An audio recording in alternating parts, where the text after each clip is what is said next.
Good afternoon to everyone. आइए पढ़ते हैं हम आज सीपीटी। पहले था, अभी उसका नाम हो गया सीए फाउंडेशन। क्या नाम है इसका? सीए फाउंडेशन बिजनेस लॉ, जो कि 60 मार्क का आता है। 60 मार्क का ये आता है, टोटल 100 मार्क का है, बट जिसमें से बिजनेस लॉ 60 मार्क का है आपका। ठीक है, तो यहाँ पे लॉ में बहुत सारे टॉपिक हैं, जो कि हमने कुछ टॉपिक में से एक पहला टॉपिक उठाया जिसका नाम है द इंडियन कॉन्ट्रैक्ट एक्ट 1872। तो यहाँ पे एक्ट है, अगर आप देखें तो ACT एक्ट मतलब भी क्या होता है? कानून नहीं, एक्ट मतलब होता है एक्टिंग। ACT छोटा वाला ये है एक्टिंग, जो कोई भी चीज़ करते हो। जब कानून लिखा जाता है वो अपने आप में क्या होता है? बड़े में ए होता है, एक्ट। अब ये आता कैसे है? जब भी कोई प्रॉब्लम या सिचुएशन अराइज होता है लेके कोई भी पर्टिकुलर फील्ड में, लाइक सपोज अभी आपने देखा होगा कि CA का जो बिल पास हुआ था पहले, उसको पहले एक ड्राफ्ट फॉर्मेट में होता है बिल, उसको हम क्या करते हैं, बोथ हाउस ऑफ पार्लियामेंट में पास कराते हैं और प्रेसिडेंट अप्रूवल देता है। उसके बाद में वो क्या बन जाता है? एक्ट। एनफोर्स होता है, वो लागू होता है। गवर्नमेंट क्या करती है कि कोई भी चीज़ का गलत उपयोग कर रहे होते हैं, राइट्स एंड ड्यूटीज़ का गलत फ़ायदा उठा रहे होते हैं, तो उसको बाउंड किया जाता है एक एक्ट ला के, रूल ला के। तो वैसे ही एक्ट किया गया द इंडियन कॉन्ट्रैक्ट एक्ट 1872। कहा जाता ना, जब तक कुछ होता नहीं तब तक कुछ होता नहीं। तो जब तक कुछ होता नहीं मतलब क्या? जब तक कोई गलत चीज़ मिसयूज़ नहीं करता है तब तक उसका कोई कानून बनता नहीं है।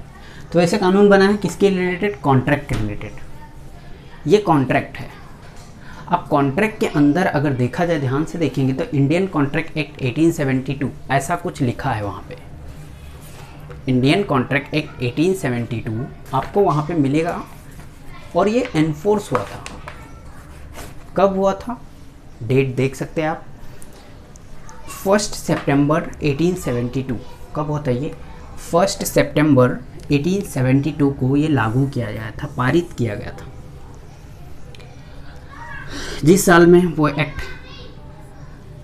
स्टार्ट होता है उस साल का हम नाम लेते हैं, और जिस डेट को अप्लीकेबल होता है उस डेट का भी हम लोग नाम लिखते हैं।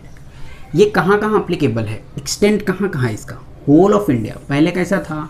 जम्मू एंड कश्मीर एक्सेप्ट होता था बहुत सारे लॉ से, लेकिन अभी ऐसा नहीं है, क्योंकि जम्मू एंड कश्मीर भारत का अभिन्न अंग है, था और रहेगा। तो जम्मू एंड कश्मीर, आपको पता होगा तो अभी उन्होंने जम्मू एंड कश्मीर को क्या किया है? यूनियन टेरिटरी घोषित किया है।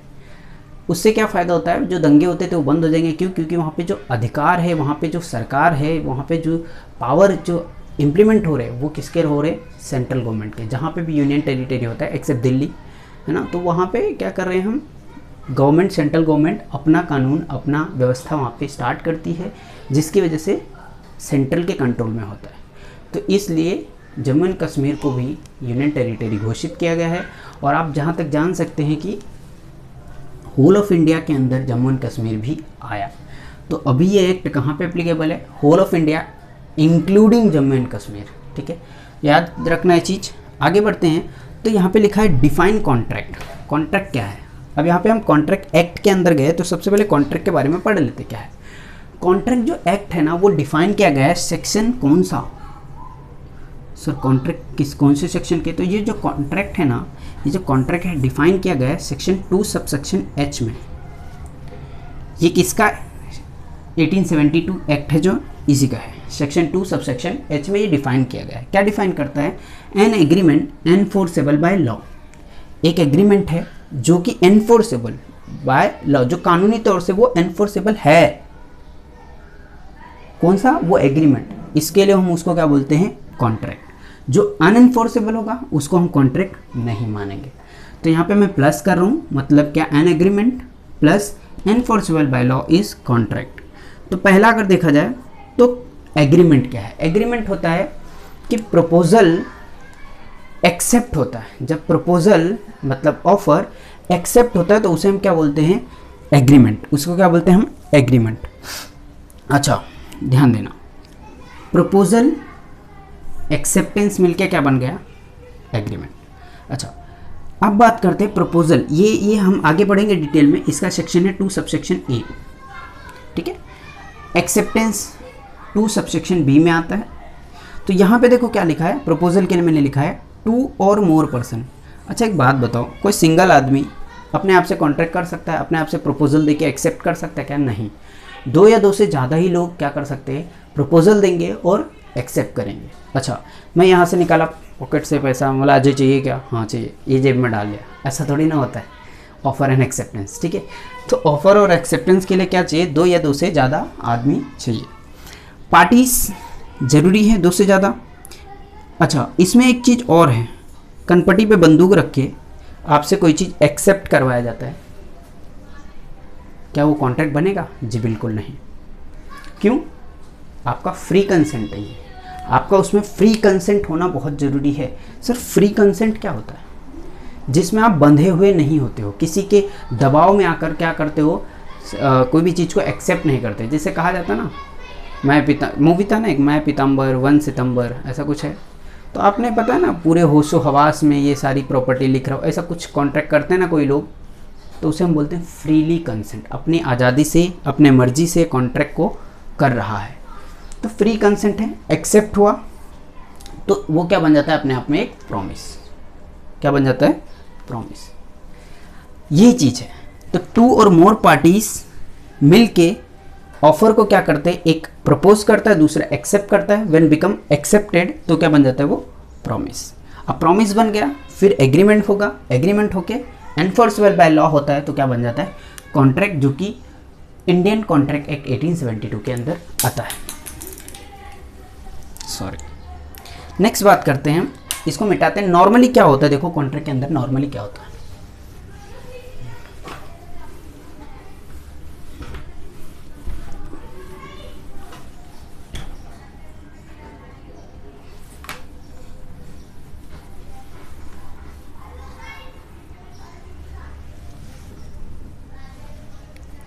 देखो नॉर्मली देखा जाए तो पहला क्या होगा, देखो कॉन्ट्रैक्ट समझ रहे हैं हम लोग, क्या होगा, 2 और मोर पर्सन, मतलब पार्टीज, हाँ 2 और मोर पार्टीज होगा ना, 2 और 2 से ज़्यादा आदमी होना जरूरी है।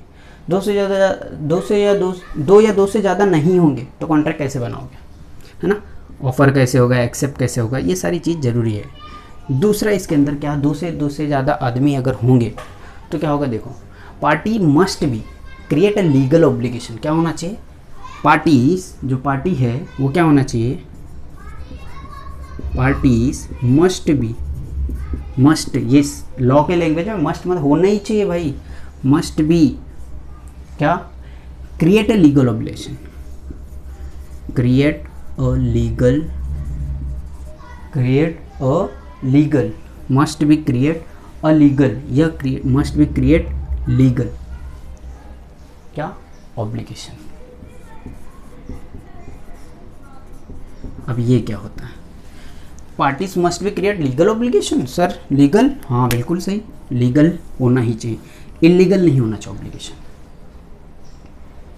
अगर इलीगल हुआ तो कॉन्ट्रैक्ट में नहीं जा सकता। लीगल ऑब्लिगेशन, लीगल लायबिलिटी होनी चाहिए।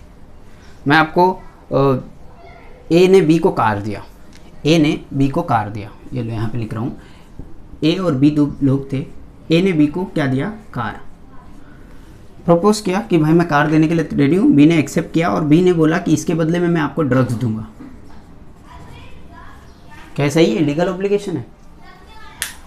ऑब्लिगेशन यहाँ पे बी का ऑब्लिगेशन क्या है, बी को क्या देना है, ड्रग्स। इलीगल नहीं, इलीगल है। तो ध्यान देना, ये सारी चीज़ जो है ये लीगल ऑब्लिगेशन नहीं होगा। ए के थ्रू देखा जाए तो ए का लीगल ऑब्लिगेशन क्या है, कार जा रहा है, कार के बदले क्या आ रहा है भाई, इलीगल चीज़ आ रही है ना, तो लीगल ऑब्लिगेशन नहीं माना जाएगा। थर्ड अगर बात करते हैं हम लोग, 2 और more parties must be create legal obligation, है ना। अदर फॉर्मेलिटीज टू बी, जो भी अदर फॉर्मेलिटीज होती है, to be complied with in a certain cases, अलग अलग केस में अदर फॉर्मेलिटीज है, other formalities to be complied, to be complied, comply होना चाहिए, क्या होना चाहिए, विद इन सर्टेन, मतलब फिक्स्ड, सर्टेन मतलब क्या है, फिक्स्ड केसेस। कैसे, इसको समझेंगे। देखो, जो formalities to be complied with in, अच्छा हम प्रपोज कर सकते हैं सामने वाले को, एग्रीमेंट बना सकते हैं, जो भी है ओरल और स्पोकन, ये आपको सबको पता है। ये ओरली भी हो सकता है, मतलब क्या, स्पोकन और रिटन। अगर आपने इंश्योरेंस कंपनी के साथ स्पोकन एग्रीमेंट बनाया, आपको पैसा मिलेगा क्या, नहीं। तो केसेस वाइज क्या हो जाएगा, डिफरेंट। यहाँ पे अगर आप इंश्योरेंस कंपनी के साथ क्या बना रहे हो, कॉन्ट्रैक्ट, तो आपको मस्ट भी कौन से में होना चाहिए, स्पोकन में नहीं, रिटन में ही होना चाहिए। ठीक है, तो ये हमें केसेस का ध्यान रखना है। Other formalities to be complied होना चाहिए विद इन सर्टेन केसेस, कुछ फिक्स केसेस है जहाँ पे ऐसा होना चाहिए। नेक्स्ट बात आती है, चौथा अगर देखा जाए तो सर्टेनिटी है। सर्टेनिटी मतलब फिक्स्ड, मतलब क्या, कोई भी चीज़ इनडिफाइनेट नहीं होना चाहिए, इनडिफाइनेट नहीं होना चाहिए, वेग नहीं होना चाहिए। जैसे मैं बोलता हूँ, क्या नहीं होना चाहिए, इनडिफाइनेट और वेग, वेग नहीं होना चाहिए। मतलब क्या, वेग और इंडिफिनिट नहीं होना चाहिए, जी बिल्कुल नहीं। अगर मैं बोलता हूँ कि ए ने बी को प्रॉमिस किया, ए ने कहा बी को कि भाई बी को मैं दूंगा 100 टन्स क्या, ऑयल। अब भाई ऑयल दे रहा है, ए बी को दे रहा है, तो ये फिक्स है क्या, नहीं, ये फिक्स नहीं है। ऑयल मिट्टी का तेल दे सकता है, मतलब कैरोसिन दे सकता है, पेट्रोल दे सकता है, डीजल दे सकता है, ग्राउंडेड ऑयल दे सकता है, पाम ऑयल दे सकता है, एन नंबर ऑफ ऑयल। यार कुछ भी ऑयल बोलेगा तो हम क्या मानेंगे, 100 टन ऑयल दे रहा है, कौन सा ऑयल। तो ये कॉन्ट्रैक्ट में फिक्स होना चाहिए कि स्पेसिफाई होना चाहिए, स्पेसिफाई मतलब सर्टेनिटी, फिक्स रहना चाहिए कि कौन सा ऑयल दे रहा है। ठीक है, नेक्स्ट पांचवा अगर देखें तो पांचवा क्या बोलते हैं, देखो, जो इन लोग की पॉसिबिलिटी ऑफ क्या है, परफॉर्मेंस है ना, ऑफ एन एग्रीमेंट, पॉसिबिलिटी क्या, ऑफ परफॉर्मेंस,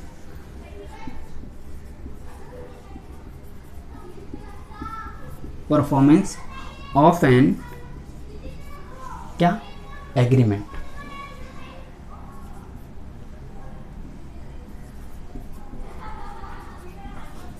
अब इसका मतलब क्या होता है, possibility of performance of an agreement, जो एग्रीमेंट है हमारा पॉसिबल होना चाहिए। चांद तारे तोड़ के लाओ तो कहाँ से लाएंगे भाई, जरूरी है ना, तो पॉसिबिलिटी होनी चाहिए, इम्पॉसिबल नहीं होना चाहिए, बराबर, वो इम्पॉसिबल नहीं होना चाहिए। Possibility of performance of an agreement, वो चीज़ पॉसिबल होगा तो ही उसका एग्रीमेंट बनेगा, अदरवाइज वो नहीं बनेगा। तो यार छोटी छोटी बातें जो कॉन्ट्रैक्ट से रिलेटेड थी, हम क्या करेंगे अब इसको और थोड़ा सा अंदर जाके पढ़ेंगे, और जिसका नाम है इसेंशियल ऑफ क्या, इसेंशियल ऑफ एलिमेंट या essential elements of a valid contract. Valid contract क्या है, चलो देखते हैं।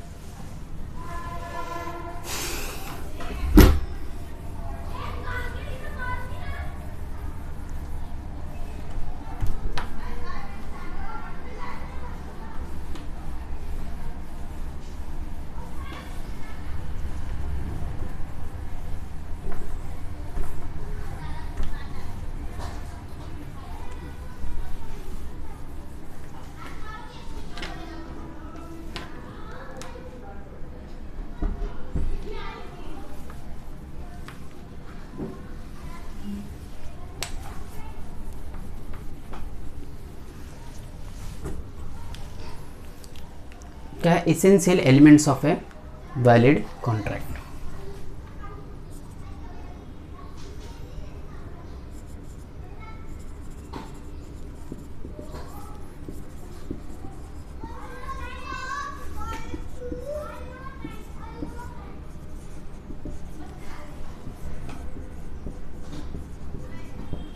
वैलिड कॉन्ट्रैक्ट क्या होता है, वैलिड कॉन्ट्रैक्ट देखते हैं। ठीक है, तो चलो मैं इसको थोड़ा सा क्या करता हूँ, बीच में लिख देता हूँ।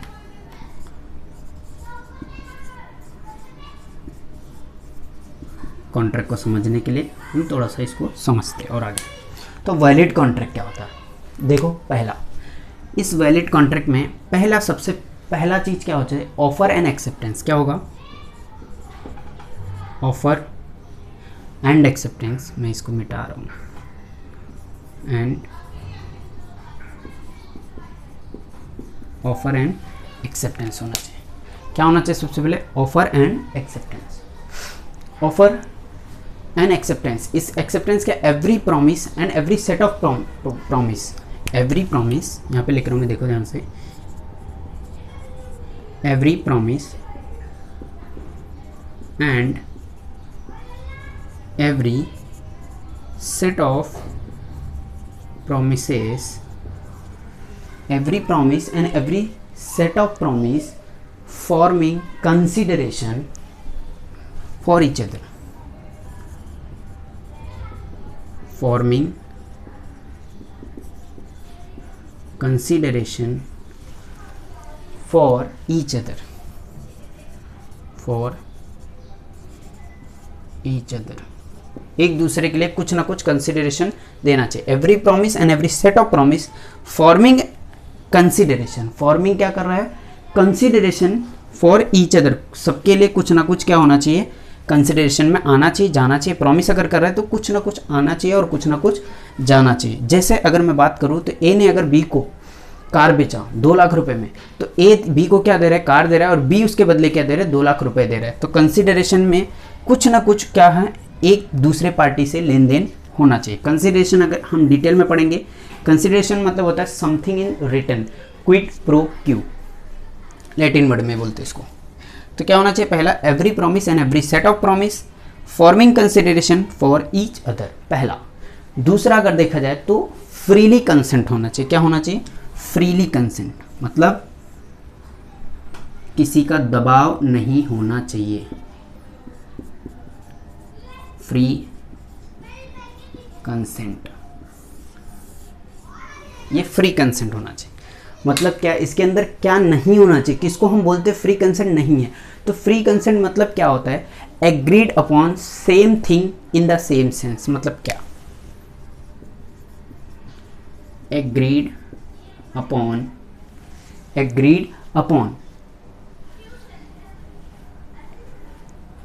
Same thing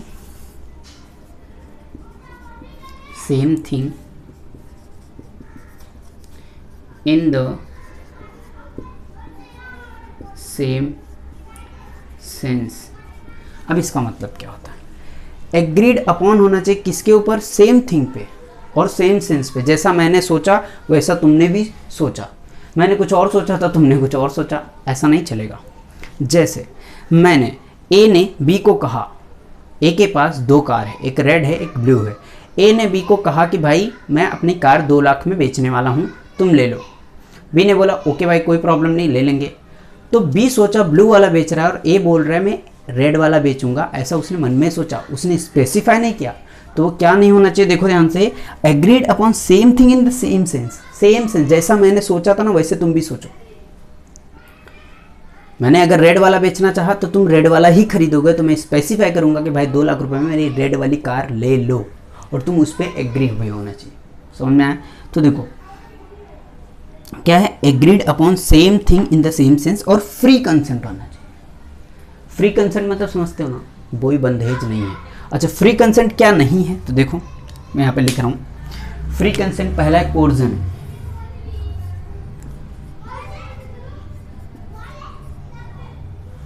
coercion, undue influence,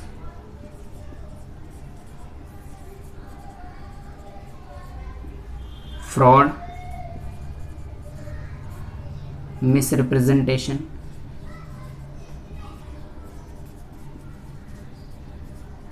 और मिस्टेक।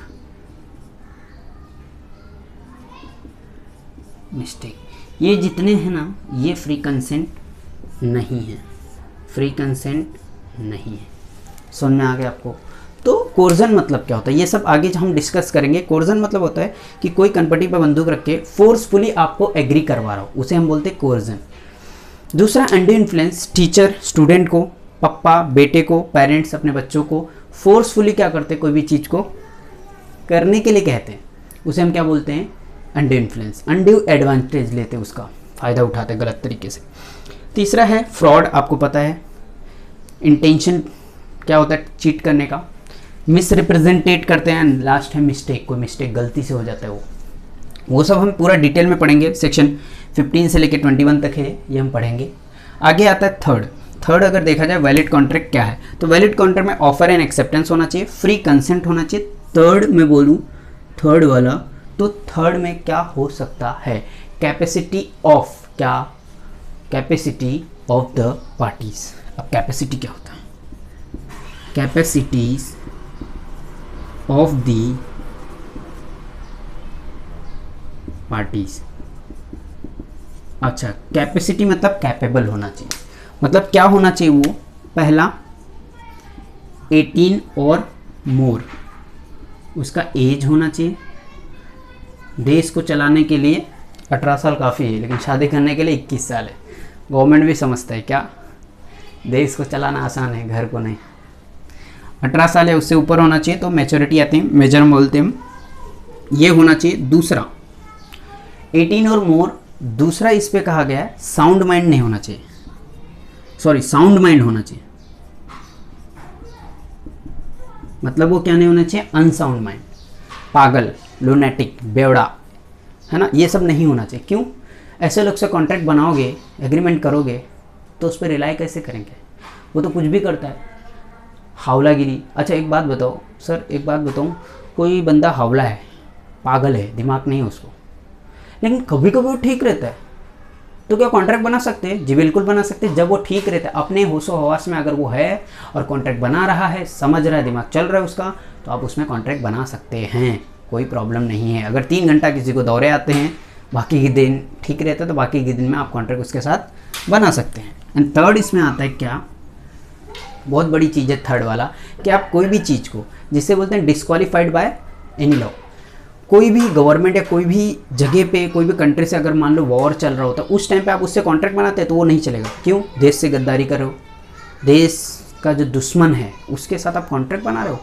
वो गलत हो जाएगा, वॉइड हो जाएगा। तो इसके लिए हम बोलते हैं ना डिस्क्वालीफाइड बाय एनी लॉ, है ना, टाइम टू टाइम।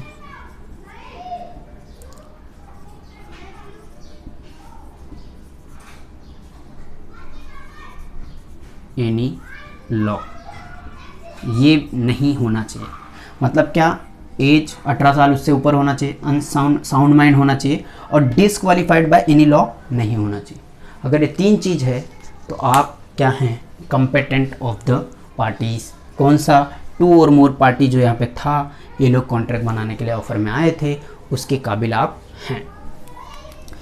नेक्स्ट और कौन सा है, कंपेटेंट के बाद में हम देखते हैं कंसिडरेशन। अब कंसिडरेशन मतलब क्या है, something in return. Consideration section 2 subsection, मैंने क्या कहा था, 2 सबसेक्शन डी फॉर डरेशन, याद करेंगे, इसके सारे ट्रिक हैं। कंसिडरेशन मतलब क्या, quid pro quo, quid QUID, pro PRO, pro quo, ये क्विड प्रो क्यू मतलब होता है क्या, समथिंग इन रिटर्न, कुछ के बदले में कुछ मिलना चाहिए, कुछ के बदले में कुछ मिलना चाहिए, मतलब क्या, अगर मैंने कुछ दिया तो उसके बदले में कुछ मिलना चाहिए। फॉरबेरेंस भी चलेगा, जैसे एक होटल है, बहुत सारे ढाबा हैं, मैं बस ड्राइवर हूँ, मैं बस चलाता हूँ, मेरा इंचार्ज है बस का, जो टिकट करता रहता है, हम दोनों क्या हैं, साथ में आते हैं और उस ढाबे पे बस रोकते हैं। उस ढाबे वाले से मेरी पहचान है कि भाई तुम्हारे ढाबे पे ना हम अपने सारे कस्टमर लेके आएंगे और वहाँ पे खाना खिलाएंगे, उसके बदले में तुम मुझे क्या दोगे, तो सामने वाला बोला कि तुम दोनों को खाना खिला दूंगा फ्री में, ठीक है, या सामने वाला बोल सकता है कि तुम्हें कमीशन दे दूंगा, तो कुछ के बदले में कुछ मिला, फॉरबेरेंस बोलते हैं उसको, क्या बोलते हैं, फॉरबेरेंस। तो ये रहा समथिंग इन रिटर्न, कुछ के बदले में कुछ मिलना, मतलब क्या होता है वो, फॉरबेरेंस। समझ में आई बात, आगे बढ़ते। तो क्विड प्रो क्यू मतलब समथिंग इन रिटर्न, कुछ के बदले में कुछ मिलना चाहिए। सर ये जो मिलता है ना, ये लॉफुल कंसिडरेशन होता है। लॉफुल मतलब क्या, गलत गलत गलत चीज़ आप नहीं दे सकते। मैं यहाँ पे लिख रहा हूँ, देखो ये क्या होना चाहिए, lawful consideration and object, lawful consideration and object भी इसका सही होना चाहिए। जैसे मैं बोलता हूँ बस लेके आया और मैं बोल रहा हूँ कि ये जो कस्टमर है ना, कस्टमर को तुम लो और खाना खिलाओ, तुम कमाओ, उसके बदले मुझे ड्रग्स दे दो, गंजी हीरोइन दे दो, है ना, अफीम चरस, ये सब नहीं चलेगा। ये सब क्या हमारा जो ये है ना कि लॉफुल कंसिडरेशन नहीं रहा, एक के बदले में दूसरा हमें अनलॉफुल मिल रहा है, तो वो लॉफुल कंसिडरेशन ही होना चाहिए। और जो ऑब्जेक्ट है हमारा, ऑब्जेक्ट गलत नहीं होना चाहिए। सपोज मैंने बस में सबको ट्रैवल कराया और लेके गया, ढाबे पे रोका और वहाँ पे बोला ढाबे वाले से कि भाई 2-3 गन दिखा के इन लोग को लूट लो, आपस में बांट लेंगे, तो हमारा ऑब्जेक्ट भी गलत हो गया। तो ऑब्जेक्ट गलत नहीं होना चाहिए, ऑब्जेक्ट भी हमारा क्या होना चाहिए, सही होना चाहिए, सही मायने में सही होना चाहिए। अब इसके बाद और बात आती है क्या, एक वैलिड कॉन्ट्रैक्ट में और क्या बात हो सकती है। तो यहाँ पे क्या है, नॉट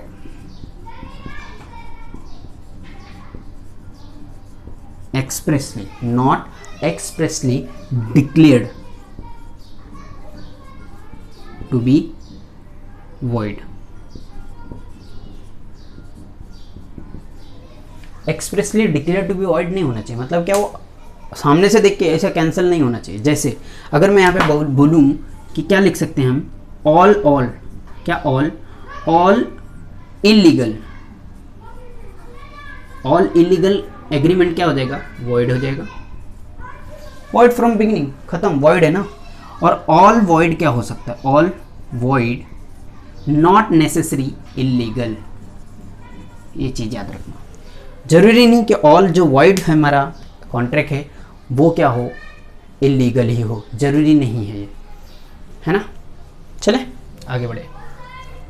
तो ये हमारा क्या था, द इंडियन कॉन्ट्रैक्ट एक्ट को समझाने के लिए essential elements of a valid contract. Valid contract क्या होता है, ऑफर एक्सेप्टेंस होती है जिसमें 2 और मोर पार्टी होती है, प्रॉमिस, और एवरी सेट ऑफ प्रॉमिस का क्या होता है, कंसिडरेशन होता है, आपस में फ्रीली कंसेंट होता है, वो कैपेबिलिटी ऑफ पार्टी देखी जाती है कि 18 साल के ऊपर है कि नहीं है, साउंड माइंड होना चाहिए और डिसक्वालीफाइड बाय एनी लॉ नहीं होना चाहिए, कंसिडरेशन समथिंग इन रिटर्न वो भी लॉफुल होना चाहिए, लॉफुल कंसिडरेशन होना चाहिए, लॉफुल हमारा ऑब्जेक्ट होना चाहिए और एक्सप्रेसली डिक्लेयर्ड वॉइड नहीं होना चाहिए।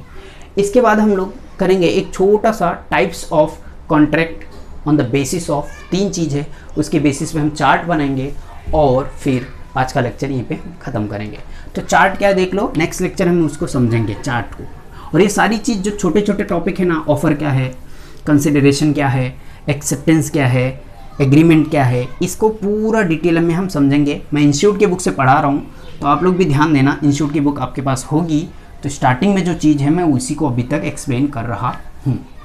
तो अभी हम लोग पढ़ेंगे क्या, इंस्टीट्यूट की बुक में आपने देखा होगा ये सारे चार्ट बने हुए हैं, मैं थोड़ा अपने तरीके से बना रहा हूँ चार्ट, तो आपको जो बेहतर लगे वो आप बना सकते हैं। अपने बुक में पेन से ही बनाइए चार्ट, टेक्स्ट बुक में ही बनाइए, क्योंकि जितना गंदा है पर धंधा है, गंदा रहेगा ना तो याद करने में काम आता है। वो क्या होता है कि कोई चीज़ ना हम पेन से लिखते हैं ना, बुक के ऊपर मार्जिन दिया हुआ है, क्यों दिया हुआ है, लिखने के लिए। पेन से लिखते हैं ना तो जब खोलते तब उसको देखते क्या लिखा है, अरे वाह ये लिखा है, तो वो हमें याद हो जाता है। तो चलिए हम देखते हैं types of contract on the basis of, types of क्या, contract on the basis of, कौन सा बेसिस ऑफ है, तो इसमें कितने लोग हैं और देखते हैं। पहला on the basis of validity और एनफोर्सेबिलिटी।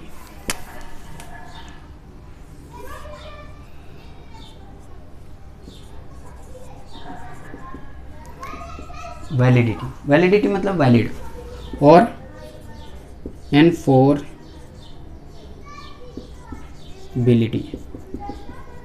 ये हो गया।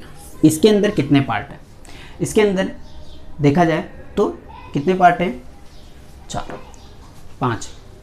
तो देखो पहला मैं क्या लिखा, कौन से कॉन्ट्रैक्ट हो सकते हैं। पहला वैलिड हो सकता है कॉन्ट्रैक्ट, अच्छा वैलिड क्या है, एग्जीक्यूटेड बाय लॉ है तो वैलिड कॉन्ट्रैक्ट है, जैसे an agreement enforceable by law, valid contract है। दूसरा क्या हो सकता है, वॉइड हो सकता है, वॉइड मतलब कैंसिल, वॉइड कॉन्ट्रैक्ट हो सकता है। थर्ड अगर देखा जाए तो वॉइड हो सकता है, तो क्यों ना वॉइडेबल हो जाए, वॉइडेबल कॉन्ट्रैक्ट सामने वाले की पार्टी के ऊपर डिपेंड कर सकता है कि वो इसको रिपोर्ट कर सकता है, केस कर सकता है या नहीं कर सकता है। कनपट्टी पे बंदूक रखा, बोला सब निकाल निकाल सब कुछ, तो मेरे ऊपर डिपेंड करता है, मैं केस कर भी सकता हूँ नहीं भी कर सकता, तो वॉइडेबल। नेक्स्ट किसकी बात आती है, वॉइड, वैलिड, वॉइडेबल, फिर आता है इलीगल। कॉन्ट्रैक्ट नहीं होता है, एग्रीमेंट होता है। चौथा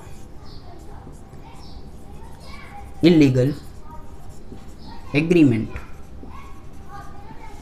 इलीगल तरीके से कोई एग्रीमेंट बनाता है या इलीगल काम के लिए कोई एग्रीमेंट बनाता है तो वो इलीगल एग्रीमेंट है। नेक्स्ट आता है क्या, अनएनफोर्सेबल कॉन्ट्रैक्ट। पांचवा अनएनफोर्सेबल कॉन्ट्रैक्ट, जो एनफोर्स ही नहीं हुआ, अनएनफोर्सेबल, एनफोर्स हो ही नहीं सकता, वो क्या है, इसके अंदर आता है वो। नेक्स्ट सेकंड की बात करेंगे। सेकंड क्या है, देखो types of contract on the basis of validity, 5 part है। Types of contract on the basis of performance और फॉर्मेशन। तो पहले मैंने फॉर्मेशन लिखना है, on the basis of formation. On the basis of formation क्या होता है, express, implied, express, implied, quasi and e commerce. 4 पहला एक्सप्रेस कॉन्ट्रैक्ट, ये क्या होता है देखो ध्यान से। एक्सप्रेस कॉन्ट्रैक्ट मतलब जो spoken by word, oral, express या रिटर्न हम कर सकते हैं, वो एक्सप्रेस कॉन्ट्रैक्ट होता है। दूसरा अगर देखा जाए तो ये हो सकता है इम्प्लाइड। इम्प्लाइड आपने देखा होगा, इम्प्लाइड कॉन्ट्रैक्ट का कुछ एग्जांपल। इम्प्लाइड कॉन्ट्रैक्ट क्या होता है, देखो होटल में खाना खाया तो बिल भरना पड़ेगा, आपने देखा होगा। टैसिट कॉन्ट्रैक्ट का नाम सुना होगा, टैसिट, एटीएम से पैसा निकाला है ना, वन साइड होता है दिखते, इम्प्लाइडली हो। कॉन्ट्रैक्ट क्या है, इम्प्लाइड है, वो अंदर से है, पहले से इंट्यूशन है। इम्प्लाइड कॉन्ट्रैक्ट का और एग्जांपल है बिड, हैमर बिड, गिरता है लास्ट बिड, खत्म, कॉन्ट्रैक्ट हो गया, ये इम्प्लाइड कॉन्ट्रैक्ट है। नेक्स्ट थर्ड बोलेंगे तो क्वासी आता है। अब ये क्या होता है, क्वासी कॉन्ट्रैक्ट। क्वासी कॉन्ट्रैक्ट मतलब क्या होता है, जस्ट ऊपर ऊपर से समझ रहे हैं अभी हम। क्वासी कॉन्ट्रैक्ट मतलब क्या होता है, जैसे हमने कोई भी चीज़ को, कोई चीज़ लॉस्ट हो गई है और उसको मुझे मिली है, किसी भी क्या चीज़ वो लॉस्ट हो गई मुझे मिली है और वो मुझे ट्रू ओनर तक पहुंचाना है ना। कोई प्रपोजल, कोई एक्सेप्टेंस नहीं, फिर भी ट्रू ओनर फाइंड होने पे देना पड़ेगा, क्वासी कॉन्ट्रैक्ट है। एंड चौथा अगर देखा जाए तो जो आपका इलेक्ट्रॉनिक कॉमर्स बोलते हैं, ई कॉम कॉन्ट्रैक्ट, इसको ईडी बोलते हैं, EDI, electronic data interchange contract, या इसको माउस कॉन्ट्रैक्ट भी बोला जाता है। नेक्स्ट बात आती है किसकी, types of contract on the basis of formation के बाद परफॉर्मेंस।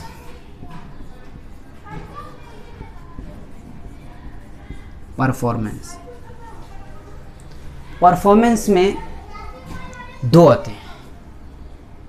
परफॉर्मेंस के अंदर देखा जाए तो 2 है, एक है एग्जीक्यूटेड कॉन्ट्रैक्ट और दूसरा होता है एग्जीक्यूटेड, मतलब जो प्रेजेंट में डिस्कस करते हैं उसको प्रेजेंटली हम बोलते हैं। ये किस में होता है, प्रेजेंट में होता है ना। चक्कर लिया तो पैसा दिया, एग्जीक्यूटेड। एग्जीक्यूटरी क्या होता है,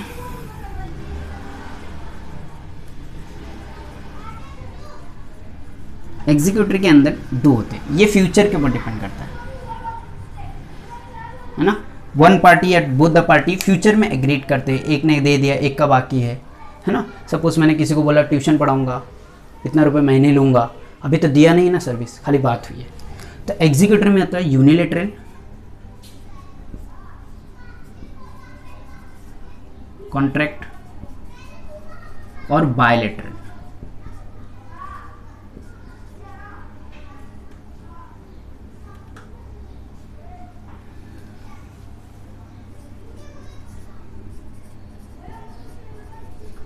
अच्छा, यूनिलेटरल में सिंगल, एक ही पार्टी का होता है, यहाँ पे सिंगल देखते हैं, और यहाँ पे बोथ, दोनों पार्टी का होता है। ठीक है, अब एक चीज़ छोटी सी और समझाना मुझे कि अगर यहाँ पे मान लो ए है और यहाँ पे बी है, ये बी है, इन दोनों के बीच में ट्रांजैक्शन हुआ, मान लो एक कार दिया, ए ने किसको प्रॉमिस किया कार देने के लिए, और बी इसके बदले क्या देगा, 2 लाख रुपीस देगा। ठीक है, तो ए के लिए